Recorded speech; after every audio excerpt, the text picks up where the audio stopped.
Let failure be your friend. There are going to be times, of course, where you're going to win a lot. A lot of things are going to go your way. And it's wonderful to bask in that adulation and to feel proud of your successes. But there are also going to be times, the satisfaction that those moments bring, nothing can compare to that. Those victories will feed you for years to come and help you stay committed when your tank is sometimes empty. Winning is great. It's fantastic. I love it. I love being number one. I love winning. But it's the times when things go wrong, when you fall or fail, that you're actually going to learn the most about yourself. You know, all those years on the Oprah show, 25 years, we were the #1 show for 25 years. And that's because I lived with the intention to serve the audience. The audience came first every show. I would sit with the producers and say, well, I can't do that because I can't find the truth of myself in that show. I have to have a thread of truth to be able to hold on to. So I knew so well the audience. I felt like I was the audience. The audience was me, and I felt so connected.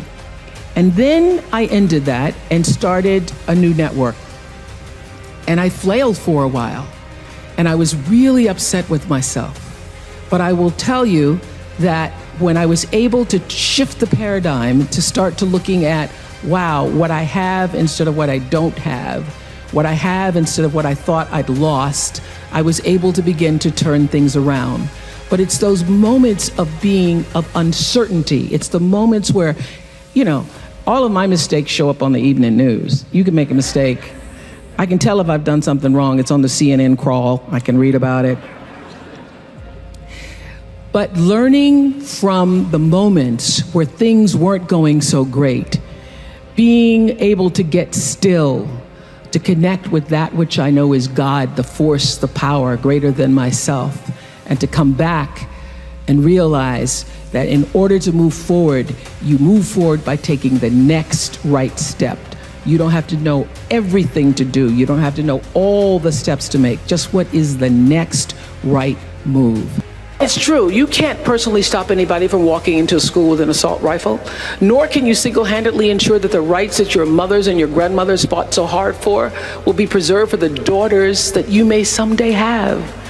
And it'll take more than you alone to pull 40 million Americans out of poverty, but who will you be if you don't care enough to try?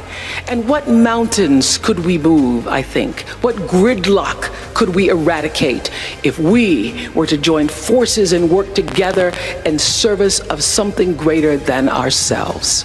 You know, my deepest satisfaction and my biggest rewards have come from exactly that.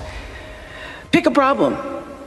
Any problem, and do something about it, because to somebody who's hurting, something is everything. As you're trying to figure out, what do I do? How should I do it? First of all, I will say this, that when you don't know what to do, my girls have heard this over 100 times. When you don't know what to do, you do nothing. You get still until you do know. Because when you have to ask everybody else, should I do this, should I, and that's whether it's buying a pair of shoes or going with a guy, buying a house, taking a job, should I? When you have to ask everybody else, it means you don't really know the answer fully yourself. So you get still, be still, and know the answer will come. I had a job until I could figure out what it was really, what that gave my life its purpose and meaning. And I'd gotten demoted in my job in Baltimore as an anchor woman because as they hired me and then they decided I was the wrong color and I was the wrong size and I was the wrong, you know, I had lots of problems and they were trying to take me off the air. And I was making $22,000 a year. I thought I was in heaven because I was making my age. And my dream at the time was, Gail and I used to say, can you imagine if you're 40 and you're making 40,000? Ooh, that'd be it. So, that was as big as my dream was, just to make my age. And then I did this, they put me on a talk show one morning because they didn't know what to do with me. And I was interviewing the Carvel Ice Cream Man. It was a local talk show, and Benny from, Benny, who was Mrs. Chancellor's butler or something on All My Children. Anyway, a soap opera star who wasn't the lead star. Remember Benny? Benny and the Carvel Ice Cream Man. That's how I cut my teeth. And I finished that show. So it's not about the stars themselves or whoever the guests were, but I felt like this is what I'm supposed to do. All these years I've been misplaced in news because I couldn't relate to news. I was a news reporter, and I'd be out on the stories and I'd be crying with the people. And I felt that I was exploiting the people with news. I couldn't, put a microphone in people's face when they were going through tragedies and stuff. I just was so emotional. I was always getting little notes from my boss about, cut that out, you need to stop. So, but the moment I did that talk show, I felt like, oh, I can be myself. And that was August 14th, 1978. And that was the beginning of fulfilling the calling. And so since that time, August 14th, 1978, I've never had a problem with energy. Now, when I was working in news, I used to be exhausted all the time. Just exhausted all the time because I hated it.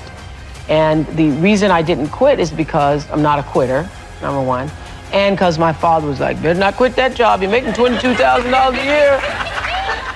Who's gonna pay a black woman $22,000 a year? You're never gonna make that kind of money again. You better save half of it. So I was reluctant to quit and think about doing something else because I thought, okay, everybody wants to be an anchor woman. At the time, that was like supposedly a big deal, being an anchor woman. So I thought, okay, I'll just stay with this until I can figure out what is the best thing to do. And interestingly enough, I was applying for what I wanted to do. I felt like I needed to be able to talk. And at the time, the only thing that was available was Good Morning America or the Today Show. So I called up this agent and I asked if he would accept my tape because I wanted to be like a substitute for Bryant Gumbel. And he said to me, there was only gonna be one Bryant Gumbel.